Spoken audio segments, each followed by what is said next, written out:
ওইটা হইলাম করে বাংলাদেশ। আর এখন এই 2026 সালের মাঝে সব থেকে বড় তিনটা ক্যাচেল ভালো মতোই হইতাছে। প্রথমটা হইল তেলের পাম্পে, 2 নম্বরটা হইল বিদ্যুৎ অফিসে, আর 3 নম্বরটা সামনে এক্সাম দেয়া পোলাপানের মাঝে।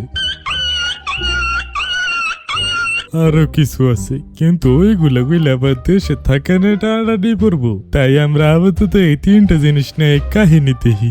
ওই হওয়ার না তিল তাড়াতাড়ি তেল দে। কি ব্যাপার এত চিল্লাইতাছস কে? আরে দেখেন না তেলের না গেদলাইতি। ওস্তাদ মেলা ভিড় লাগে গেতেছে তো, এখন কি করবো? হইলে হইলে সব বাংলাদেশি মানুষ, কিছু হয়েছে তরকারি আর কিছু হইলে আকাইমে।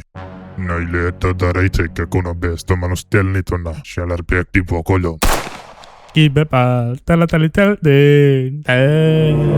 তেল তেল তেল। এই শালার মতো আমার কান খাইয়া হারলো, খারা আজকে তোর তেলে আগে দিতাছি। আমার 1 লিটার দে। ওই তোর গাড়িতে তেল কতটুকু ওঠে? 7 লিটার। তুই যে এটাও দেখাইলি আর দেখতেছি 3 ঘন্টা থেকে তুই খারাই আছো সেই 1 লিটার তেলের লাগে। হ্যাঁ ওই তুই আর ট্যাঙ্কে 6 লিটার তেল ভর, তেল উপচে ভরলেও তেল ঢালতেই থাকবি। তেলের নাকি সংকট, এত ভিড় বাজে গেছে গা। একটু ট্যাঙ্কিতে দিবি ঢাবাইয়ে, তুই আজকে কার কত তেল লাগিয়ে। আমার তো 1 লিটার তেল লাগবো। তুই কখন থেকে আমার কানে তেল তেল করে মাথা খাই আসছস? আজকে দেখি কার কত তেল লাগে। তেল কারে ট্যাঙ্কি নাটলে গুয়া দিয়ে নল ঢুকাইয়া দিম, তাও আজকে তো করে তেলই দিম। কাম থাকলে আমার তো এই তলিতে এই নাই, কিন্তু থাকলে তো হালাল পুয়া বলে ফ্যান খুলে লাগে দিব বলাই। দেখছস শালার পুতেরা হুজুগে বাঙ্গাল, হুদা আগলা ঝামেলা শুরু করে। বাহ বাহ বাহ, এইটাই তো প্রকৃত বাংলাদেশি। একটু তিল হইলে ওইটারে তাল বানাই ঝরে। এখন দেখা যাক বিদ্যুৎ অফিসের কি অবস্থা। ওই সবুজ দেখ তো পাতা নড়তেছে কিনা। হ বস, পাতা তো নড়তাছে। তাইলে জলদি কারেন্ট দাম দে। ওই মিয়া ফাইজলামি শুরু করছেন কিনা? আমার বালের কারেন এল্লানি গাছের পাতা নাড়তে টান দেন। গাছের একা পাতা নড়ার মূল্য যে কি সেটা তুমি কি বুঝবা? যখন তখন কারেন্টের লাইনে ঠাড়া পড়তে পারে আর পুরো লাইন নষ্ট হয়ে যাইতে পারে। কারেন্টের লাইন নষ্ট হইলে কি হবো? আরে পাগল নাকি, কারেন্টের লাইন নষ্ট হলে তো চলাফার পাইতাম না। আরে বাল, কারেন্টের লাইন তো এমনিতে চলাবার পাইতেছি না। মুখে বাসা ঠিক করে বসতে। আরে চুল, কারেন্টের লাইন তো এমনিতেও চলাবার পাইতেছি না। এমনি তো দেশে জ্বালানির সংকট, কারেন্ট একটু কম চলানোই ভালো। আরে কারেন্ট থাকলে তো কারেন্ট কম চলামু, আর একটু বাতাস উঠলেই তো আর করে হুশ থাকে না, কারেন্ট টান দিয়ে লাগে। একটু বাতাস না উঠতে আপনারা যেমনি কারেন্ট টান দেন, মনে হয় কারেন্ট টান না দিলে আর নাইকার পিসি মধ্যে ঠাড়া পড়বো। আর বাইরে আল্লাহ হুডা বাতাস নাই খে, তা অনের আল্লাহ ভরে কুইয়ের কারেন্ট টান দেন। সং শুরু করছো। ওই যে দেহ না গাছের পাতা নড়তেছে কিনা তা দেখা নাকি একটা লোক রাখছি। আরে সবুজ তুই? হ্যাঁ যারা আরে ওই তো 1 নম্বরের গাঞ্জা খোর, ওরে আনে দিছেন গাছের পাতা নড়ে কিনা দেখান নাই গে।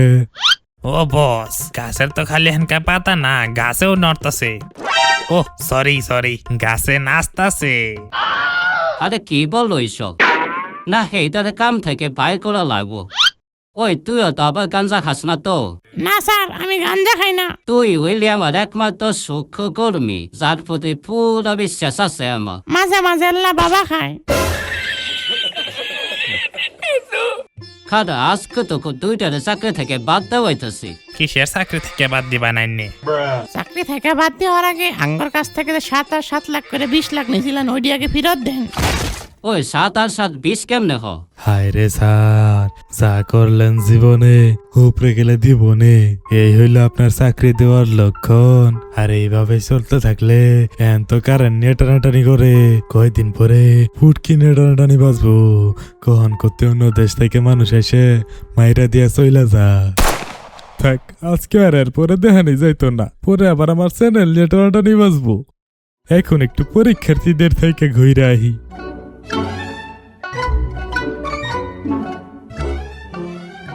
কি রে, সামনে তো এক্সাম, কি যে হবো, আরো নাকি নতুন শিক্ষামন্ত্রী আইছি। হাই হাইলে আমগলে একদমে ললে গাইলে আলাবো।